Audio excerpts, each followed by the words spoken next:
नमस्ते, अभिवादन आपका इनोसेंट इन्वेस्टर के इस नए वीडियो में आपके लिए डिस्क्लेमर। दोस्तों, बात करेंगे बाजार की। बाजार आज 15,087 के आसपास की क्लोजिंग दी है। कैंडल हमको ग्रीन दिख रही है, लेकिन बाजार जो है वो 1% नीचे बंद हुई है। तो यही मैं बात करता हूं। देखिए, आपको अब एक चीज़ समझ में आ गई होगी कि जब मैं इस वाली कैंडल को नेगेटिव बोला था तो बहुत से लोग बोल रहे थे ग्रीन कैंडल है, नेगेटिव क्यों बोल रहे हो। ठीक है, तो यहाँ पर इस कैंडल को तो आपको पॉजिटिव बोलना चाहिए, जबकि बाजार आज 1% गिरी हुई है। नहीं भाई, जो दिखता है एक्चुअली वो बाजार में होता नहीं। ये चीज़ कैंडल्स भी प्रूफ करती हैं कि ये एक ग्रीन कैंडल हमको बनती हुई दिखाई दे रही है। ये यहाँ पर बाजार बढ़िया मोमेंटम भी दिखाई थी, लेकिन यहाँ पर जो कैंडल का पैटर्न था ये इसको रेड बता रहा था, यानी कि ये एक नेगेटिव फॉर्मेशन है। मतलब कि वहाँ से बाजार रिवर्स कर सकती है। और देखिए अगले दिन क्या हुआ था, कितनी भयंकर बाजार में गिरावट आई थी। और आज यहाँ पर क्या हुआ है, आज बाजार गिरी है, ग्रीन कैंडल है, कैंडल ग्रीन है, लेकिन बाजार ऊपर से गिरी है। इसका मतलब बाजार जहां खुली वहां से ऊपर क्लोजिंग दी है। आई होप आप बात को समझ रहे हो। तो क्या 15,085 की क्लोजिंग जो है वो बुरी है? जी नहीं, 15,000 के ऊपर हम बंद हुए हैं, कुछ भी बुरा नहीं है, क्योंकि ग्लोबल मार्केट्स जिस हिसाब से कमज़ोर थी हमने काफ़ी कुछ बचाने की भी कोशिश की। एक बार तो हम आधे परसेंट के आसपास की गिरावट दिखा रहे थे, वो तो दिन के अंत में फिर से हमने गिरावट दिखाई ग्लोबल मार्केट्स को देखकर। क्यों आई ग्लोबल मार्केट में गिरावट? वो है बॉन्ड यील्ड से रिलेटेड। तो बॉन्ड यील्ड बढ़ गई और मार्केट तो गिरनी तय थी। इस पर एक अलग से वीडियो लाऊंगा। स्टॉक्स की बात करता हूँ। HDFC ये काफ़ी ज़्यादा नीचे बाजार को खींचने की कोशिश कर रहा था। कुछ मतलब स्टॉक्स ऐसे थे जो मतलब बहुत ज़्यादा नीचे ट्रेड नहीं कर रहे थे, लेकिन बाजार में वो एक बड़ा डेंट देते हैं। जैसे रिलायंस हो गया, HDFC बैंक हो गया, ICICI बैंक हो गया, एक्सिस बैंक हो गया। यानी कि प्राइवेट बैंक्स जो थे, वो बड़े प्राइवेट बैंक्स, वो बाजार को नीचे खींचने की कोशिश कर रहे थे। रिलायंस भी देखिए बाजार को नीचे खींच रहा था। HDFC जैसा इतना धुरंधर स्टॉक भी बाजार को नीचे ही खींचने की कोशिश कर रहा था। इसी कारण बाजार में ये बिकवाली रही। जो स्टॉक्स बढ़ रहे थे उनका बाजार में अच्छा कुछ बड़ा वेटेज है नहीं, जैसे कि हो गए सीमेंट सेक्टर। ठीक है, सीमेंट सेक्टर के स्टॉक्स का वेटेज बाजार में छोटा है, क्योंकि थोड़े से मतलब होता है ना, सिक्लिकल टाइप के स्टॉक्स माने जाते हैं। तो थोड़ा वहाँ पर दिक्कत आई कुछ समय में। अभी वहाँ पर बढ़िया मोमेंटम आ रहा है। आप देख सकते हो कि चाहे ACC हो, ठीक है, चाहे अल्ट्राटेक सीमेंट हो, चाहे श्री सीमेंट हो, चाहे इंडिया सीमेंट हो, ये मतलब सीमेंट सेक्टर के हर स्टॉक में आज बढ़िया मोमेंटम आया है। इंडिया सीमेंट बहुत ही बढ़िया लेवल पर, ब्रेकआउट लेवल पर जाकर खड़ा है। आप श्री सीमेंट को भी देखोगे, बस थोड़ा सा ही यहाँ पर 29,000 का जो रेजिस्टेंस है वो एक बड़ा है। बाकी ये भी एक बढ़िया लेवल पे है। अल्ट्राटेक सीमेंट तो बढ़िया ब्रेकआउट दे ही चुका है। आज इवन ब्रेकआउट के कारण ही यहाँ पर बड़ा मोमेंटम आया है। ACC भी बहुत बढ़िया लेवल पे जाकर क्लोजिंग दिया है। तो सीमेंट सेक्टर के स्टॉक्स में बढ़िया मोमेंटम पॉजिटिव साइड आया है। मेटल सेगमेंट का हमने एक प्रॉपर एनालिसिस वाली वीडियो छोटी सी आपको दी हुई है, उसको ज़रूर देखिएगा। वो उस सेगमेंट में आज गिरावट जारी थी। आपको ये भी बताएंगे कि आने वाले वीडियो में कि एक ही सेगमेंट के स्टॉक्स एक ही दिन में कैसे चलने लगते हैं। उसका एक विशेष कारण होता है। भेल ये काफ़ी दिनों से स्टॉक बढ़िया भागे पड़ा है, बढ़िया मोमेंटम दिखा रहा है। बहुत बड़ा मोमेंटम आज भी इसमें आया है। इवन आज ये गैप डाउन किया था, गैप डाउन करने के बाद इतना बढ़िया मोमेंटम अनएक्सपेक्टेड सा था। IRCTC एक बढ़िया मोमेंटम आता है, प्रॉफिट बुकिंग आती है, फिर से बढ़िया मोमेंटम चालू। आज तो इसने 2000 के लेवल को भी टच किया। एक सपना होता था कि देखो IRCTC, एक चीज़ मैं आपको बता दूं, कोई भी ऐसा नहीं होगा इंडिया में जो IRCTC को अपने पोर्टफोलियो में डालने से मना करे। सबको पसंद है ये स्टॉक, इसीलिए मैं आपसे कहता हूं कि ऐसे ही स्टॉक्स को आपको लेना चाहिए। और जब भी गिरावट आए उनको खरीद के अपने पोर्टफोलियो में डालिए। ये देखिए हिम्मत वो कितना गिर रहे हैं। अगर वो 15%, 20, 30, 40, 50, 60, 70 गिर भी जाते हैं, खरीदिए खरीदिए खरीदिए, क्योंकि ये स्टॉक्स लॉन्ग टर्म में आपको वेल्थ क्रिएट करके देंगे ही देंगे। 10 साल बाद IRCTC कितना गुना हो सकता है हम आप अभी नहीं सोच सकते। हो सकता है कि 5 ही गुना हो सकता है 3 ही गुना हो, लेकिन फिर भी हम हर केस में पॉजिटिव साइड ही रहेंगे। 3 गुना तो कहीं गया नहीं है, लेकिन कितना ज़्यादा गुना हो सकता है वो हम आप नहीं समझ सकते। और यही खूबी होती है एक इक्विटी इन्वेस्टमेंट की। तो थोड़ा सा आपको इस पर फोकस करना है। IRCTC, भेल वगैरह अभी मोमेंटम आज दिखाए हैं। ये तो हो गई मोमेंटम वाले स्टॉक्स की बात। सोना गिर रहा है, मेटल स्टॉक्स गिर रहे हैं, कारण बॉन्ड यील्ड को हम समझाएंगे।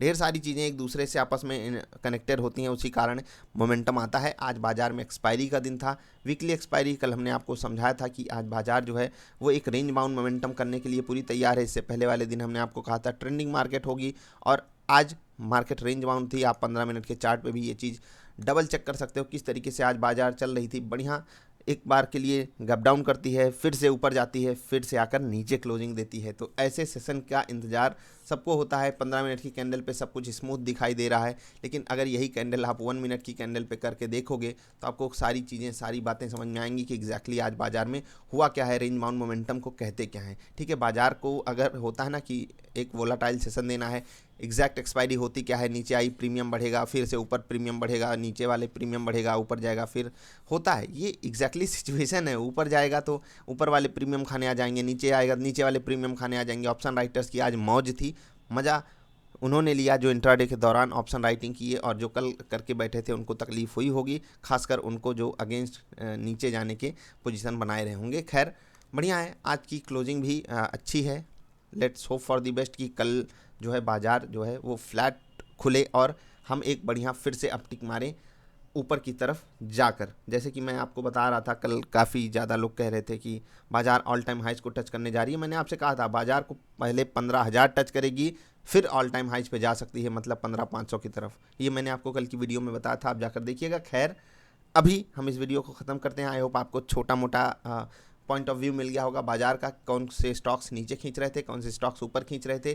थोड़ा सा एक स्टॉक का और डिस्कशन करना चाहेंगे, एशियन पेंट्स। देखिए ये स्टॉक एक बढ़िया रनअप दिखा करके, बढ़िया कंसोलिडेशन जोन में आकर के, एक्यूमुलेशन मतलब वाली परिस्थिति में इस वक्त अपने आप को खड़ा किया है। क्या यहाँ पर अगर एक गिरावट आती है, देखिए आज इस स्टॉक में भी पॉजिटिव मोमेंटम था, लेकिन अगर आप इसको ऊपर के लेवल से कैलकुलेट करोगे तो आपको कितने परसेंट की गिरावट मिल रही पता है? 15-16% की गिरावट जो होती है वो एक अच्छी क्वालिटी के स्टॉक में बढ़िया होती है जब आप एक बुल रन में हो। प्राइस टू अर्निंग रेशियो पे अगर आप बात करने आओगे तो बहुत महंगा स्टॉक है, हम कुछ कह ही नहीं सकते उस पर। लेकिन मैंने एक वीडियो भी इस पर डाली है कि जो महंगा स्टॉक है वो महंगा ही रहता है, उसके कई सारे कारण हैं। ये अभी आपको सपोर्ट पे भी मिल रहा था 2-3-4 दिन पहले। तो देखो इसमें कोई रॉकेट साइंस नहीं है। यहाँ पर एशियन पेंट में क्यों सपोर्ट था ये किसी को बताने की ज़रूरत नहीं कि ये जोन क्यों है बाइंग की। ठीक है, क्यों किसी को बताने की ज़रूरत है नहीं, सबको पता है। तो सब यहीं पर आकर बाइंग करेंगे, आप क्यों नहीं किए? स्टॉक तो आया भी यहाँ पर। अब यहाँ पर आप ये सोचोगे कि मैं यहाँ पर बाइंग करूँ, यहाँ से बेटर कंडीशन नहीं। अभी बहुत ज़्यादा चांसेस है कि ये स्टॉक एक जो होता है ना बाउंस लेके यहाँ पर गिरावट दे, समय बिताए और फिर ऊपर जाने की तैयारी करे। ऐसा नहीं कि यहाँ तक गिरा है धीरे धीरे और 8-10 कैंडल में ऊपर पहुँच जाएगा। संभावना बाजार में किसी चीज़ की इनकार नहीं की जा सकती, लेकिन जो हिस्ट्री बनाती है अपने आप को, जो चीज़ें हम समझते हुए आगे बढ़ रहे हैं, जो मैं अपने एक्सपीरियंस से आपको बता रहा हूँ वो ये कि अभी आप यहाँ पर ऐसी खरीदारी मत कर लीजिएगा कि फिर से वापस 2300 आ जाए, आपको लगे कि स्टॉप लॉस लेकर बैठ जाऊँ, क्योंकि ये स्टॉक अभी हो सकता है कि फिर से 2300 आए, फिर से 2200 आए, और ये जो जोन है ना यहाँ पर एक समय बिताए और फिर एक अपटिक मारे। और आपको पता ही है कि एक महीने में अगर कोई स्टॉक 15-20% नीचे आ चुका है तो थोड़ा समय अगर बिता दिया तो आपके पास बढ़िया पोटेंशियल रहेगा 10 से 15% कमाने का। उसके लिए आप तैयारी बना कर रखिए। और ये 10 से 15% अगर आपको मजाक लगते हैं, मतलब 1 लाख पे 10,000 कमाना आपको मजाक लगता है, छोटी बात लगती है, तो आप इस बाज़ार में पूरा पैसा जला कर एक दिन चले जाओगे, बाज़ार आपसे सब कुछ छीन लेगी। याद रखिएगा, ये 5, 10, 15, 20% की वैल्यू को बहुत बड़ा समझा कीजिए। ये मैं साल भर की बात बता रहा हूँ। साल भर में अगर कोई आपको इतना रिटर्न दे रहा है, आपको पैसिव इन्वेस्टमेंट करके, ये नहीं कि आप एक्टिव रोज़ बाज़ार में एक्टिव हो। रोज़ बाज़ार में एक्टिव हो तो मैंने आपको समझाया हुआ है किस हिसाब से आप डेली 1-2% भी गेन कर सकते हो। आप इंट्राडे वाली वीडियो देखते होगे, आपको बातें समझ में आती होंगी। लेकिन अगर आप पैसिव इन्वेस्टमेंट कर रहे हो और वहाँ पर आपको कोई 15, 20, 25% का रिटर्न दिला दे रहा है, समझिए वो बेस्ट केस सिनेरियो होगा। और पैसिव का मतलब ये नहीं कि साल भर में आप एक बार कर रहे हो, तो ऐसा तो उससे बढ़िया क्या बताएं, FD वगैरह कराइए। बाज़ार में हो ट्रैक करना पड़ेगा, सही समय पे अपनी बाइंग को इनिशिएट करना पड़ेगा, GTT ऑर्डर पे काम करना पड़ेगा, सही जगह पे ऑर्डर लगाना पड़ेगा।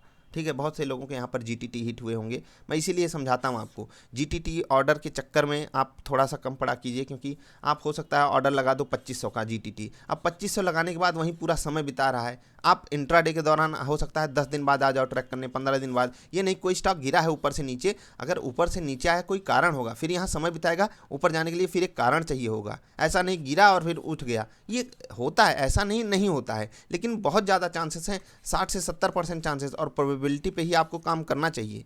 ठीक, 60 से 70% चांसेस है कोई स्टॉक ऊपर से नीचे गिरा है, समय बिताएगा। जैसे कि ये स्टॉक ऊपर से जब 2900 के आसपास से गिरा, ये 2500 के आसपास, तो यहाँ पर ये समय बिताएगा। ये बहुत ज़्यादा चांसेस है समय बिताएगा, और समय कहाँ तक बिताएगा ये हम नहीं कह सकते हैं। ठीक है, कोई पॉजिटिव न्यूज़ आ गई या स्टॉक का कोई बढ़िया रिजल्ट आ गया, मैनेजमेंट की कमेंट्री आ गई, यही सब चीज़ें स्टॉक को ऊपर ढकेल देती हैं। तो इसके लिए आपको तैयार होना पड़ेगा, तभी आप एक बेटर इन्वेस्टर बन पाओगे। चाहे एक्टिव बनिए चाहे पैसिव बनिए, लॉन्ग टर्म में वेल्थ जनरेट करना आपका अगर मोटिव है तो आपको बाजार में 15%, 20%, 25% के रिटर्न को बहुत बड़ा सम्मान देना पड़ेगा।